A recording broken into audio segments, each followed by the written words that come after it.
Imagine two master architects. Both stand on opposite sides of a vast, echoing canyon. Both hold flawless blueprints. Both carry heavy, polished stones.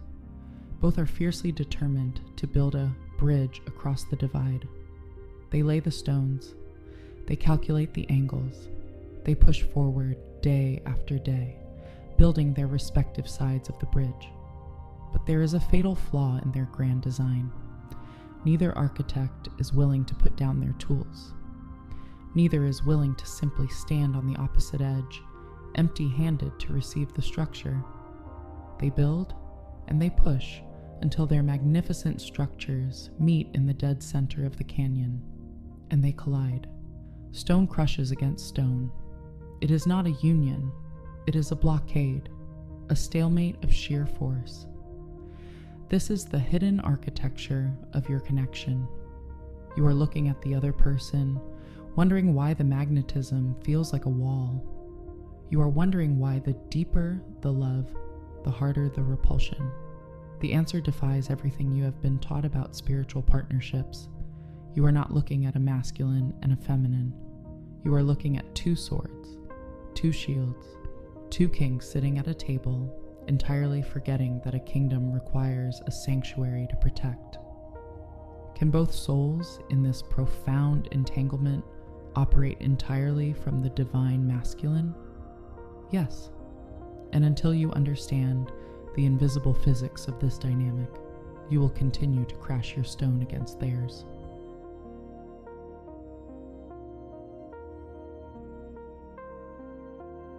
To understand this collision, we must strip away the modern mythology of gender. The divine masculine is not a man. The divine feminine is not a woman. They are polarities. They are the fundamental physics of the universe. The masculine is the energy of doing. It is the arrow. It is logic, protection, structure, action, and the relentless desire to move forward. It penetrates the unknown. The feminine is the energy of being. It is the ocean. It is receptivity, surrender, intuition, and the magnetic void that draws the arrow in. When the avoidant soul and the holder of space meet, a profound quantum entanglement occurs. You share a singular, energetic field. You are mirroring each other's deepest internal architecture. But here is where the spiritual intellect plays a trick on you. You look at the avoidant soul. You see them retreating. You see them building walls. You watch them intellectualize their emotions. You see them bury themselves in work or sever the connection entirely just to maintain a sense of control. You easily identify this as a wounded masculine defense mechanism. But then you look at yourself. You feel deeply. You cry. You long for union. You sit with the heavy emotional weight of the connection. Therefore, you naturally assume you are operating in the feminine polarity. Look closer. Look at your nervous system. When the unawakened counterpart pulls away, what does your nervous system actually do? It enters the sympathetic state. It enters fight or flight. And how do you fight for this connection? You analyze. You research. You try to fix the dynamic. You strategize. You spend hours crafting the perfect message. You consume endless psychology to diagnose their behavior. You map out their traumas. You calculate the timeline of their awakening. You carry the emotional labor. You do the shadow work for both of you. You attempt to control the spiritual outcome through sheer force of will. My friend, this is not the feminine. This is the masculine. You are wielding a spiritual sword. It may be a sword made of love. It may be a sword forged from deep psychological insight, but it is still a weapon of control. You are both in the masculine polarity. The avoidant soul uses the masculine shield of isolation to feel safe. The anxious heart uses the masculine sword of fixing to feel safe. In the realm of quantum physics, like poles repel, if you bring two north poles of a magnet together, the closer they get, the more violently they push each other away. There is no receptacle, there is no empty space, there is only action clashing against action, force meeting force. The exhaustion you feel in your bones is not from loving them. It is from the relentless effort of holding up this masculine shield. This happens for a very specific reason. For both of you, the feminine polarity was deeply unsafe in your childhoods. The act of true surrender was dangerous. Being entirely vulnerable was a risk.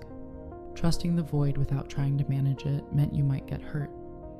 You are two highly intelligent, highly capable souls. You survived this world by adopting the armor of the masculine. You became self-reliant. You became the problem solvers. You learned how to anticipate danger and manage your environment to stay safe. And now, you have brought your armor into the one place it cannot exist. You are trying to engineer a miracle. You are treating a spiritual revelation like a project that needs to be managed. But the soul does not respond to management. The soul only responds to resonance.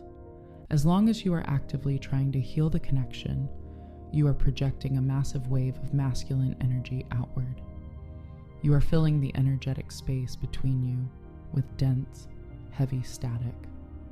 The avoidant soul feels this density. They do not feel your love. They feel your pressure. They feel your agenda. They feel your subtle demand for an outcome. And because their own masculine armor is equally rigid, they push back. They retreat further into their fortress to escape the pressure of your fixing energy. This is not a failure of love. It is simply the flawless execution of universal physics. Two arrows cannot catch one another in midair. Someone has to drop their weapon. Someone has to become the sky.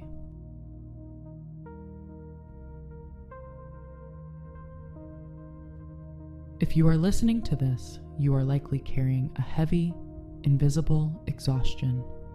It is a profound weariness deep in your bones. This exhaustion does not come from loving too much. It comes from holding up a shield you entirely forgot you were wearing.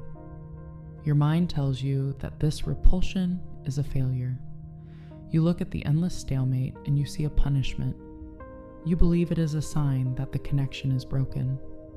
You think you have done something wrong. Let us completely flip the script. This collision of two masculine energies is not a failure.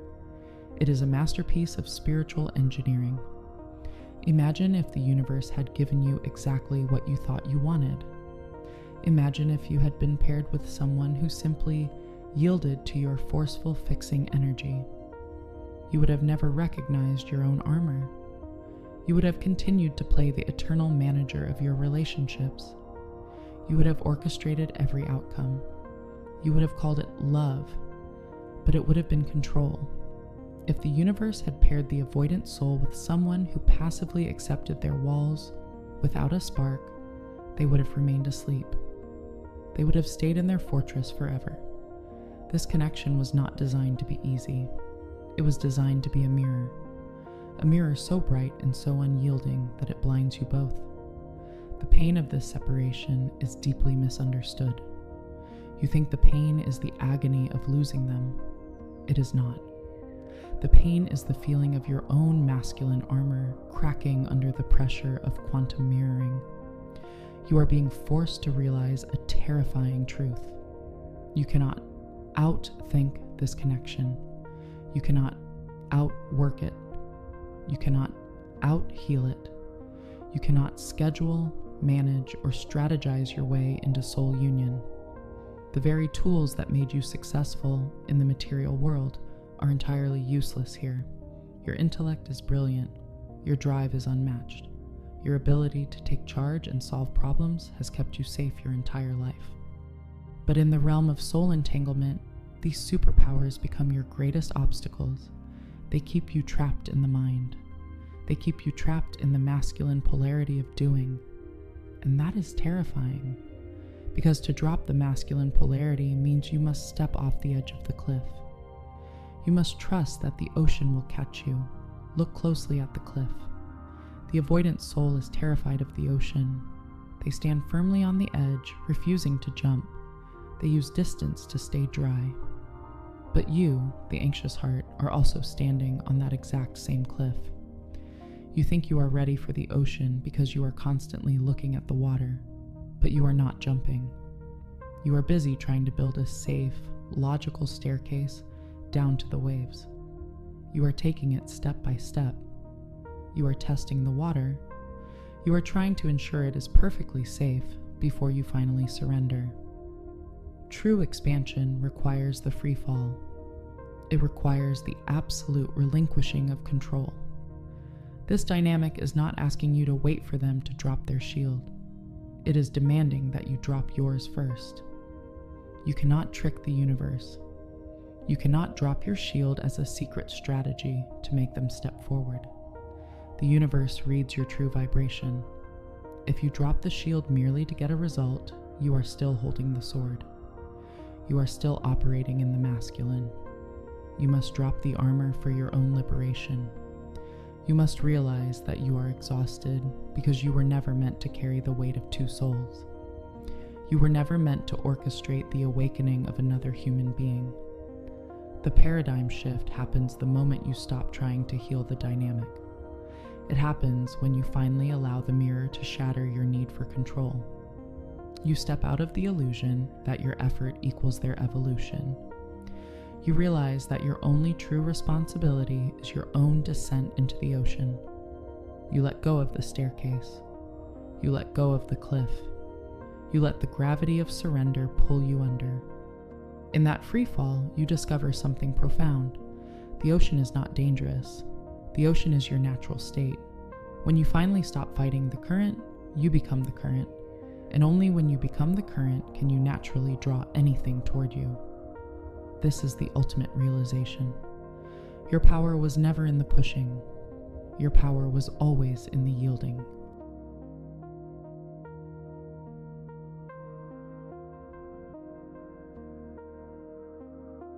How do we actually step out of this hyper-masculine stalemate? How do we stop the endless collision of stones and finally become the open space? Intellectual understanding is only the very first step. True integration does not happen in the mind. It happens in the body. You cannot think your way into the feminine polarity. You must physically transition out of the masculine grip to reclaim your magnetic power. There are 3 internal shifts you must make to achieve this somatic surrender. The first shift requires you to drop the architect and become the space. You must pay close attention to your nervous system when you think of the unawakened counterpart. Notice the subtle tightness in your chest. Notice the sudden urge to check their social media. Notice the burning desire to send a perfectly timed message. Notice the compulsion to figure out exactly what they are thinking. This is the masculine energy of hunting. It is a state of hypervigilance. When you feel this urge, you must physically interrupt your sympathetic nervous system. Do not sit down to meditate just to send them love. Sending them love with a hidden agenda is still an act of doing. It is still a subtle form of control. Instead, you must sit in absolute stillness. Place your hands on your stomach. Breathe deeply into your diaphragm. Speak directly to your nervous system. Tell your body that you do not need to build the bridge today. Tell yourself that you are allowed to simply be the canyon. You must shift your energy from directing the connection to simply witnessing yourself. Receptivity begins with somatic safety. You must feel safe in your own body before you can become a safe harbor for anyone else. The second shift asks you to completely disarm your spiritual intellect. You are a highly intelligent soul. You have likely read every book on attachment theory. You have watched countless videos. You have learned every psychological term to diagnose this painful journey. You must realize that using spiritual concepts to analyze your counterpart is a masculine defense mechanism. It is a highly sophisticated way of maintaining intellectual superiority and emotional distance. You must stop diagnosing the avoidant soul. Every time you say they are doing this because of their childhood trauma, you are wielding a sword. You are analyzing rather than feeling. You are managing their process from afar to soothe your own anxiety. You must drop the clinical labels. You must let them be a mystery. Surrender the desperate need to know the exact why behind their behavior. When you stop trying to solve them like a puzzle, you instantly pull your energy back into the feminine receptacle. You stop projecting outward. You become an invitation rather than an interrogation. You allow them the dignity of their own unresolved shadows. The third shift is the cultivation of the magnetic void. The feminine polarity is the most powerful force in the universe because it acts as the center of gravity. Gravity does not chase. Gravity does not strategize. Gravity simply is. And by its sheer mass, it pulls everything toward it. You cultivate this powerful void by shifting your focus entirely to your own physical reality. When you obsess over the connection, you project your energy outward. You fill the space between you with heavy static. You must withdraw your energy. Pull it back into your own spine. Create a profound energetic vacuum. You do this by genuinely stepping into your own joy. You rest. You receive. You create art or build your life simply for the sake of experiencing pleasure. You become completely unattached to their movement. In quantum entanglement, nature abhors a vacuum. When you finally stop pushing your masculine energy into their field, they will eventually feel the profound absence of your pressure. But you cannot do this as a manipulation tactic. The universe knows the difference between a trap and a true surrender. You must cultivate this void because you are finally exhausted by the weight of your own sword. You must do it to save yourself.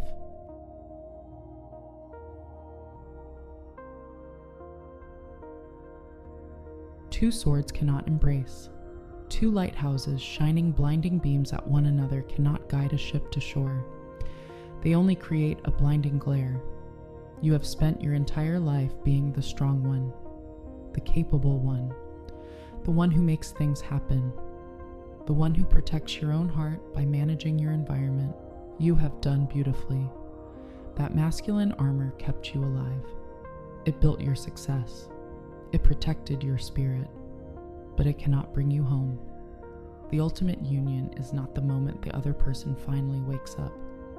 The ultimate union is the moment you realize you no longer need to play the architect of the universe. It is the moment you lay down your heavy, polished stone. The moment you look across the canyon, take a deep breath, and allow yourself to simply exist. You do not need to push the river. The river flows on its own. Let them have their walls for now. Let them have their journey. Your only task is to soften, to become the open hand, to become the scabbard that eventually welcomes the sword. When you finally surrender the need to be the divine masculine in this dynamic, you will discover a power far greater than force. You will discover the quiet, earth-shattering power of gravity. Until next time, breathe deeply and let the universe do the heavy lifting.